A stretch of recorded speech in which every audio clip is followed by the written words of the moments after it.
ನಮಸ್ಕಾರ.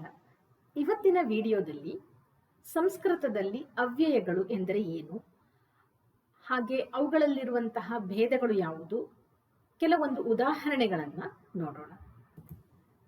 ಸಂಸ್ಕೃತದಲ್ಲಿ ಶಬ್ದಗಳನ್ನು ಎರಡು ವಿಧವಾಗಿ ವಿಂಗಡಿಸಬಹುದು.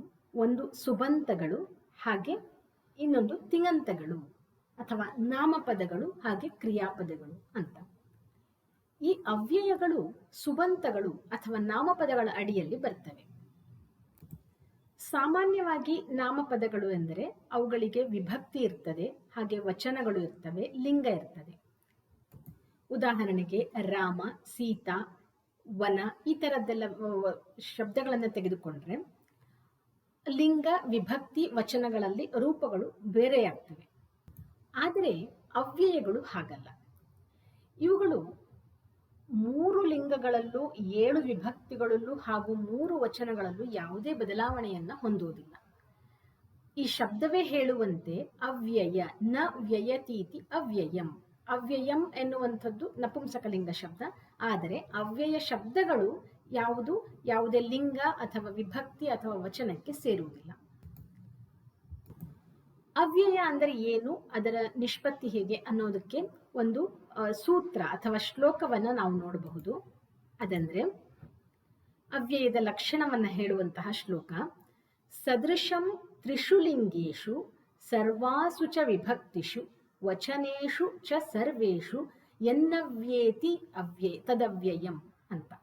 ಸದೃಶಂ ತ್ರಿಷು ಲಿಂಗೇಶು ಸರ್ವಾಸು ಚ ವಿಭಕ್ತಿಷು ವಚನೇಶು ಚ ಸರ್ವೇಷು ಎನ್ನವ್ಯೇತಿ ತದವ್ಯಯಂ. ತ್ರಿಷು ಲಿಂಗೇಶು ಸದೃಶಂ, 3 ಲಿಂಗಗಳಲ್ಲೂ ಸದೃಶವಾಗಿರುವಂಥದ್ದು, ಸಮಾನವಾಗಿರುವ, ಸೇಮ್ ಇರುವಂಥದ್ದು.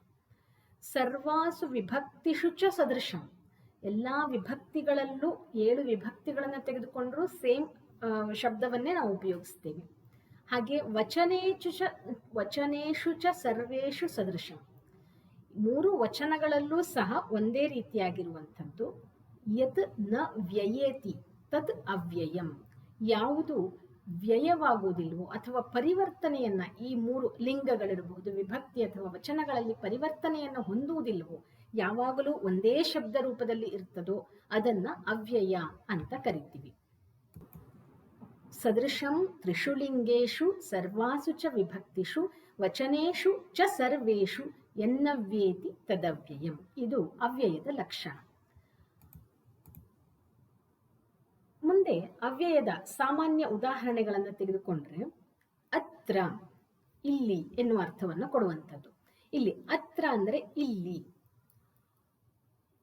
ನಾವು ಇದನ್ನು ಕನ್ನಡದಲ್ಲಿ ತೆಗೆದುಕೊಂಡ್ರೂ ಸಹ ಇಲ್ಲಿ ಎನ್ನುವಂತಹ ಶಬ್ದ ಇದು ನಾವು ಯಾವುದೇ ಒಂದು ಸ್ತ್ರೀಲಿಂಗದ ಜೊತೆಗೆ ಉಪಯೋಗಿಸಬಹುದು, ಪುಲ್ಲಿಂಗದ ಜೊತೆಗೆ, ನಪುಂಸಕಲಿಂಗದ ಜೊತೆಗೆ ಅಥವಾ ಏಕವಚನ ಬಹುವಚನಗಳಲ್ಲಿ ಉಪಯೋಗಿಸಿದರೂ ಸಹ ಯಾವುದೇ ಒಂದು ಬದಲಾವಣೆಯನ್ನು ಹೊಂದೋದಿಲ್ಲ. ರಾಮನು ಇಲ್ಲಿ ಇದ್ದಾನೆ, ಸೀತೆಯು ಇಲ್ಲಿ ಇದ್ದಾಳೆ, ಪುಷ್ಪವು ಇಲ್ಲಿ ಇದೆ, 3ರಲ್ಲೂ ಇಲ್ಲಿ ಎನ್ನುವಂತಹ ಶಬ್ದದ ಪರಿವರ್ತನೆ ಎಲ್ಲೂ ಆಗಲಿಲ್ಲ. ಹಾಗೆ ಮರಗಳು ಇಲ್ಲಿ ಇವೆ, ವಚನ ಬದಲಾಯಿತು, ಬಹುವಚನಕ್ಕೆ ಹೋಯಿತು. 2 ಆಕಳುಗಳು ಇಲ್ಲಿ ಇವೆ, ಅಲ್ಲೂ ಹಾಗೆ ಇಲ್ಲಿ ಎನ್ನುವಂತಹ ಶಬ್ದದಲ್ಲಿ ಯಾವುದೇ ಪರಿವರ್ತನೆ ಉಂಟಾಗಲಿಲ್ಲ. ಅದೇ ರೀತಿ ಸಂಸ್ಕೃತದಲ್ಲಿ ಅತ್ರ ಎನ್ನುವಂತಹ ಶಬ್ದವನ್ನ ನಾವು ಯಾವುದೇ ಒಂದು ಪುಲ್ಲಿಂಗ, ಸ್ತ್ರೀಲಿಂಗ, ನಪುಂಸಕ ಅಥವಾ ಬಹುವಚನ, ದ್ವಿವಚನ, ಬಹುವಚನ, ಏಕವಚನ ಯಾವುದೇ ಒಂದು ನಾಮಪದಗಳ ಜೊತೆಯಲ್ಲಿ ಉಪಯೋಗಿಸಿದಾಗ ಅದು ತನ್ನ ಒಂದು ಶಬ್ದ ರೂಪವನ್ನ ಬದಲಾಯಿಸಿಕೊಳ್ಳುವುದಿಲ್ಲ. ಈಗ ಸಾಮಾನ್ಯವಾಗಿ ವಿಶೇಷಣ ವಿಶೇಷ್ಯ 2 ಇದ್ದಾಗ ಸುಂದರಿ ಸೀತಾ ಅಂತ ಬರುತ್ತೆ. ಸುಂದರಿ ಎನ್ನುವಂತಹ ಶಬ್ದ ತೆಗೆದುಕೊಂಡ್ರೆ ಸೀತೆಗೆ ಹೋಲಿಸಿದಾಗ ಅದು ಸುಂದರಿ ಅಂತ ಆಗ್ತದೆ. ರಾಮನಿಗೆ ಹೋಲಿಸಿದರೆ ಸುಂದರಃ ರಾಮಃ ಅಂತ ಆಗ್ತದೆ. ಪುಷ್ಪಕ್ಕೆ ಹೋಲಿಸಿದಾಗ ಸುಂದರಂ ಪುಷ್ಪಂ ಅಂತ ಆಗ್ತದೆ. ಅಲ್ಲಿ ಅದರ ಶಬ್ದ ರೂಪ ಬದಲಾವಣೆಯಾಯಿತು. ಆದ್ದರಿಂದ ಸುಂದರ ಶಬ್ದ ಅವ್ಯಯ ಅಲ್ಲ. ಇಲ್ಲಿ ಹೇಳಿರುವಂತಹ ಶಬ್ದಗಳು ಅವ್ಯಯಗಳು. ಅವುಗಳ ಶಬ್ದ ರೂಪದಲ್ಲಿ ಯಾವುದೇ ಬದಲಾವಣೆ ಉಂಟಾಗೋದಿಲ್ಲ. ಉದಾಹರಣೆಗೆ ಅತ್ರ ಇಲ್ಲಿ, ತತ್ರ ಅಲ್ಲಿ, ಚ ಅಂದರೆ ಮತ್ತು, ಆ್ಯಂಡ್ ಅಂತ ಹೇಳ್ತೀವಲ್ಲ ಆ ಅರ್ಥದಲ್ಲಿ, ಅಪಿ ಅಂದರೆ ಕೂಡ, ಈವನ್, ಇತಿ ಎಂದು, ಏವಂ ಅದೇ ಅಂತ ನಿಶ್ಚಯವಾಗಿ ಹೇಳುವಂಥದ್ದು. ಇದಾನೀಂ ಈಗ, ಯದಾ ಯಾವಾಗ, ತದಾ ಆವಾಗ, ಅತಃ ಆದ್ದರಿಂದ, ಸರ್ವತ್ರ ಅಂದರೆ ಎಲ್ಲ ಕಡೆ, ಪ್ರಾತಃ ಬೆಳಗ್ಗೆ, ಕದಾ ಯಾವಾಗ, ಉಪರಿ ಮೇಲೆ. ಹಾಗೆ ಏಕದಾ ಅಂದರೆ ಒಮ್ಮೆ, ಕಥಂ ಹೇಗೆ, ಅದ್ಯ ಇವತ್ತು, ಶ್ವಃ ನಾಳೆ, ಹ್ಯಃ ನಿನ್ನೆ, ಕಿಂಚಿತ್ ಸ್ವಲ್ಪ, ಪುರ ಹಿಂದೆ, ಸಹಸ ಕೂಡಲೇ, ಶನೈಹಿ ನಿಧಾನವಾಗಿ. ಇಲ್ಲಿ ಇದನ್ನು ನೋಡಿದ್ರೆ ಪುಲ್ಲಿಂಗ ಶಬ್ದ ಅಂತ ಅನಿಸ್ತದೆ, ಆದರೆ ಇದು ಅವ್ಯಯ. ಶನೈಹಿ ಅಂತ ಉಪಯೋಗಿಸ್ಬೇಕು, ಶ್ವಃ ಅಂತಾನೆ ಉಪಯೋಗಿಸ್ಬೇಕು. ನಿಧಾನವಾಗಿ, ಶನೈಹಿ ಅಂದರೆ ಕುತ್ರ ಎಲ್ಲಿ, ನಿತ್ಯಂ ನಿತ್ಯವೂ, ಅಧಃ ಕೆಳಗೆ, ವಾಮತಃ ಎಡಕ್ಕೆ, ದಕ್ಷಿಣತಃ ಬಲಕ್ಕೆ. ಇನ್ನು ಅನೇಕ ಉದಾಹರಣೆಗಳನ್ನು ನಾವು ನೋಡಬಹುದು. ಈ ಉದಾಹರಣೆಗಳನ್ನು ನೋಡಿದ್ರೆ ಸಾಮಾನ್ಯವಾಗಿ ಕನ್ನಡದಲ್ಲೂ ಸಹ ಈ ಶಬ್ದಗಳನ್ನು ನಾವು ಅವ್ಯಯವಾಗಿ ಉಪಯೋಗಿಸ್ತೇವೆ. ಇನ್ನು ಕೆಲವು ಉದಾಹರಣೆಗಳನ್ನು ತೆಗೆದುಕೊಳ್ಬೇಕಂದ್ರೆ ನಿಕಷ, ಸಮಯ ಅಥವಾ ಇವುಗಳನ್ನ ಅರ್ಥ ಅಂದ್ರೆ ಹತ್ತಿರ ಅಂತ ಹೇಳುವಂಥದ್ದು. ಪರಂತು ಆದರೆ, ಬಟ್ ಅಂತ ಹೇಳ್ತೀವಲ್ವ, ಆ ಅರ್ಥದಲ್ಲಿ ಬರುವಂಥದ್ದು.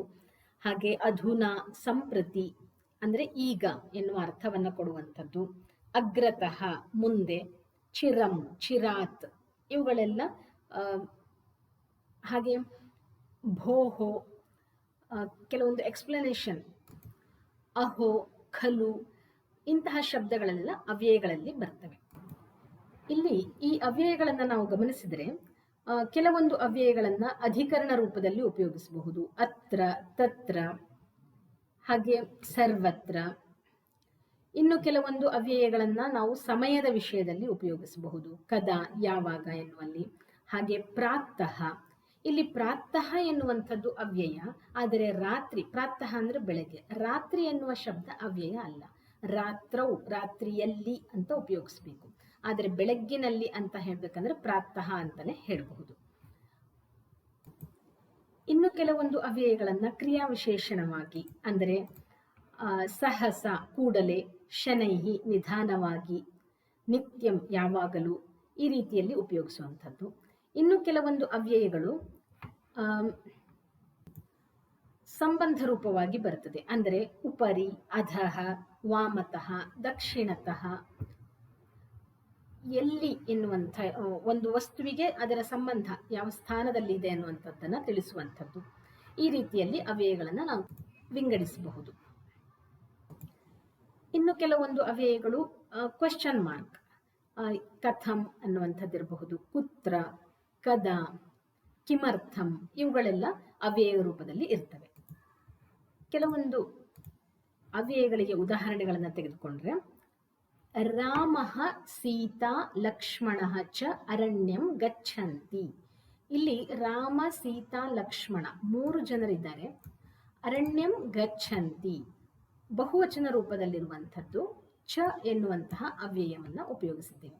ಅದೇ ರಾಮಃ ಅರಣ್ಯಂ ಗಚ್ಚತಿ ಆಯ್ತು. ರಾಮಃ ಸೀತಾ ಚ ಅರಣ್ಯಂ ಗಚ್ಚತಃ, ಅಲ್ಲಿ ದ್ವಿವಚನದಲ್ಲಿ ಬಂತು, ಕರ್ತೃಪದ ದ್ವಿವಚನದಲ್ಲಿದೆ, ಆದರೆ ಚ ಎನ್ನುವಂಥದ್ದು ತನ್ನ ಶಬ್ದ ರೂಪವನ್ನ ಬದಲಾಯಿಸಿಕೊಂಡಿಲ್ಲ. ಹಾಗೆ ಬಾಲಕಃ ಪ್ರಾತಃ ಷಡ್ವಾದನೆ ಉತ್ತಿಷ್ಠತಿ, ಬಾಲಕನು ಬೆಳಗ್ಗೆ 6 ಗಂಟೆಗೆ ಏಳುತ್ತಾನೆ. ಇದನ್ನೇ ಬಾಲಕಾಹ ಪ್ರಾತಃ ಷಡ್ವಾದನೆ ಉತ್ತಿಷ್ಠಂತಿ ಈ ರೀತಿಯಲ್ಲೂ ಹೇಳಬಹುದು. ಅದರ ಒಂದು ರೂಪ ಬದಲಾಗುವುದಿಲ್ಲ. ಉಪರಿ ವಾನರಃ ವೃಕ್ಷಸ್ಯ ಉಪರಿ ತಿಷ್ಠತಿ, ತತ್ರ ಎನ್ನುವಲ್ಲಿ ಅಲ್ಲಿ, ತತ್ರ ಏಕಃ ಬಿಡಾಲಃ ಅಸ್ತಿ. ಲತಾ ಗಾಯತಿ, ಸೀತಾ ಅಪಿ ಗಾಯತಿ, ಕೂಡ ಎನ್ನುವಲ್ಲಿ.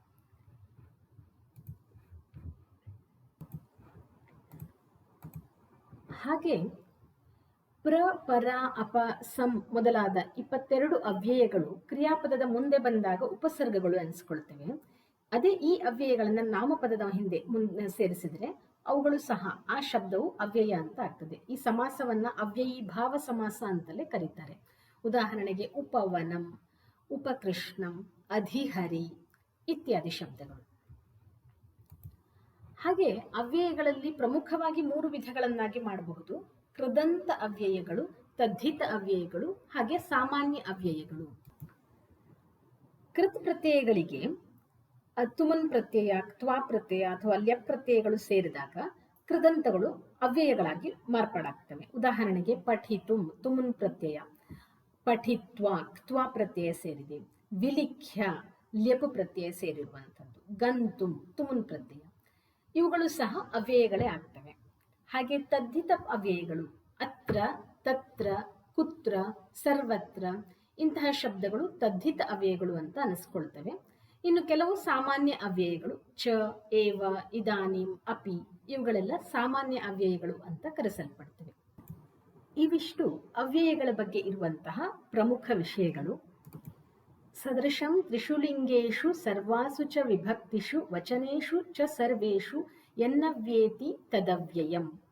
ಯಾವ ಶಬ್ದವು 3 ಲಿಂಗಗಳಲ್ಲೂ ಅಥವಾ ಯಾವ ವಿಭಕ್ತಿಯಲ್ಲೂ ಅಥವಾ ಯಾವ ವಚನವನ್ನು ಬದಲಾಯಿಸಿಕೊಳ್ಳುವುದಿಲ್ಲವೋ, ಸರ್ವದಾ ಒಂದೇ ಶಬ್ದ ರೂಪದಲ್ಲಿ ಇರ್ತದೋ ಅಂತಹ ಶಬ್ದವನ್ನ ಅವ್ಯಯ ಅಂತ ಕರಿತೀವಿ. ಮತ್ತೆ ಮುಂದಿನ ವಿಡಿಯೋದಲ್ಲಿ ಸಿಗೋಣ. ನಮಸ್ಕಾರ, ಧನ್ಯವಾದಗಳು.